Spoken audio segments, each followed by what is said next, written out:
বন্ধুরা, আজকে আবার একটা নতুন রেসিপি নিয়ে এলাম। তোমরা প্লিজ দেখো ভিডিওটা। হ্যাঁ, ভিডিওটা দেখো, লাইক শেয়ার কমেন্ট কিন্তু করো। এই বাজার থেকে এখন এই কাতলা মাছ কিনে নিয়ে আসলাম। এনে ভালো করে ধুয়ে নিয়েছি, আবার গরম জল দিয়েও ধুয়েছি। ধুয়ে মাছটাকে এবার নুন হলুদ দিয়ে মাখিয়ে রাখছি। কি রান্না করব সেটা রান্না করতে করতেই তোমরা বুঝবে, তখন আমি বলবো। মাছটা কিছুক্ষণ নুন হলুদ দিয়ে মাখিয়ে রাখি। মাছটা রান্না করতে লাগবে আদা, কাঁচা লঙ্কা আর ধনে। দেখো, মেয়েকে ফোন করে বলেছিলাম, তাই মেয়ে ধনেটা ভিজিয়ে রেখেছে। দেখো কতটা জল দিয়ে ভিজিয়ে রেখেছে। যাই হোক, এটা আগে পেস্ট করে নিই। এবার এটা পেস্ট করে নেব। মশলাটা হয়ে গেছে।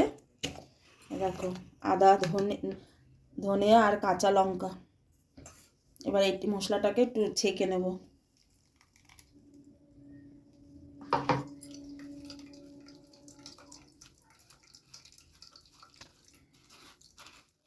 দেখো বন্ধুরা, জলটা ছেঁকে নিয়েছি। আর ছিবড়া মশলা যেটা ছিল সেটাকে এটা চিপে নিয়ে এবার এটাকে ফেলে দেবো। বন্ধুরা, এবার ধনেপাতা আর দুটো কাঁচা লঙ্কা নেব, আর তার সাথে একটু সর্ষের তেল নেব। একটু সর্ষের তেল দিয়ে নেব।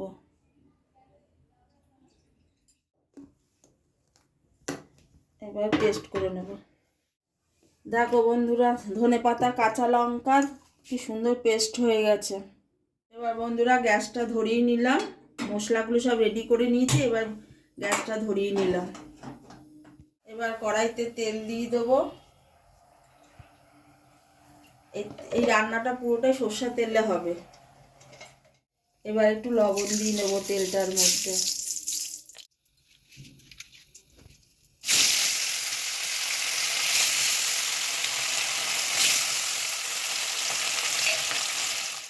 এবার মাছটা উল্টাবো, কারণ এই মাছ বেশি কড়া করে ভাজা যাবে না। কড়া করেও ভাজা যাবে না, আবার অল্প ভাজলেও চলবে না। মিডিয়াম ভাজতে হবে। উল্টাতে পারছি না, মাছগুলো কি ফাটছে ফুটুস ফাটুস করে।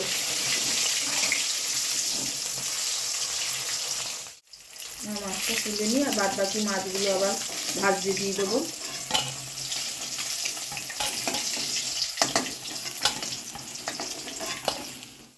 এবার বাকি মাছটা দিয়ে দিলাম।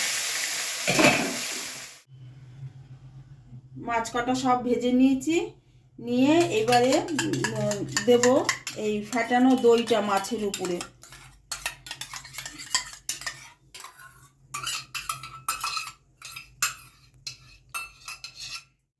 এবার দিয়ে দেবো ধনের গুঁড়োটা, কারণ এই মাছটা পুরোটা ধনের গুঁড়োর উপরে আর ধনে পাতা দিয়েই রান্না হবে। ধনে মিক্সড করা রয়েছে, সেটাও দেবো। ওটা পরে দিচ্ছি। এখানে কোনো জিরের গুঁড়ো বা অন্য কিছু আর দেওয়া যাবে না। এবার হলুদ দিলাম একটু। এবার পরিমাণ মতন লবণ দিয়ে দিলাম। আর এটা পুরোটাই কাঁচা লঙ্কার উপরে রান্না হবে। এবার এটাকে মেখে নেব। বাবা কি গরম রে!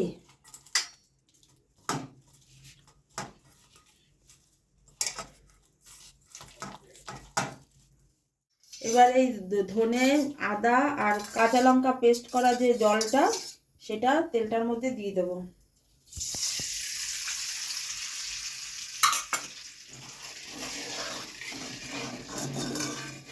এবার জলটা কিছুক্ষণ ফুটতে থাকুক। টকবক করে যখন ফুটে উঠবে তখন মাছটা ছেড়ে দেবো। বন্ধুরা দেখো, ঝোলটা ফোটা শুরু হয়ে গেছে। আমি কিন্তু এটাতে কোনো কিছু সম্বাদ দিইনি। মাছের তেলটার মধ্যেই ওই ধনে, কাঁচা লঙ্কার আদা পেস্ট করা ওই ছেঁকে রাখা জলটা দিয়েছি। এবারে মাছটা দিয়ে দেবো।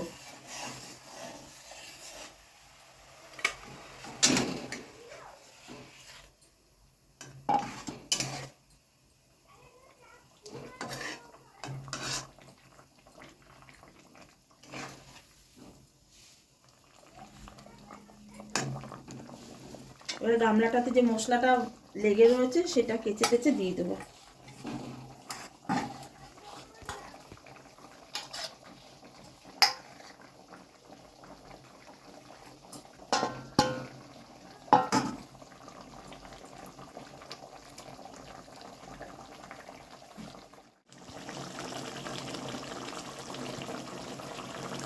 দেখো বন্ধুরা, মাছের কালারটা কি সুন্দর এসেছে, সুন্দর একটা গন্ধ বেরিয়েছে।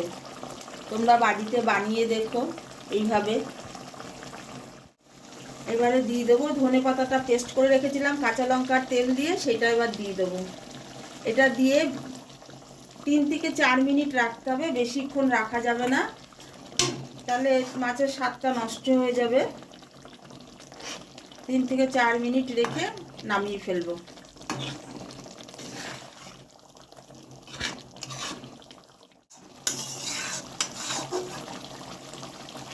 আমার রেডি হয়ে গেছে ধনিয়া কাতলা, এবার নামিয়ে ফেলবো। তোমরা একটু বলো কালারটা দেখে কেমন হয়েছে, বলো কিন্তু। দেখো বন্ধুরা, আমার ধনিয়া কাতলা তৈরি হয়ে গেছে।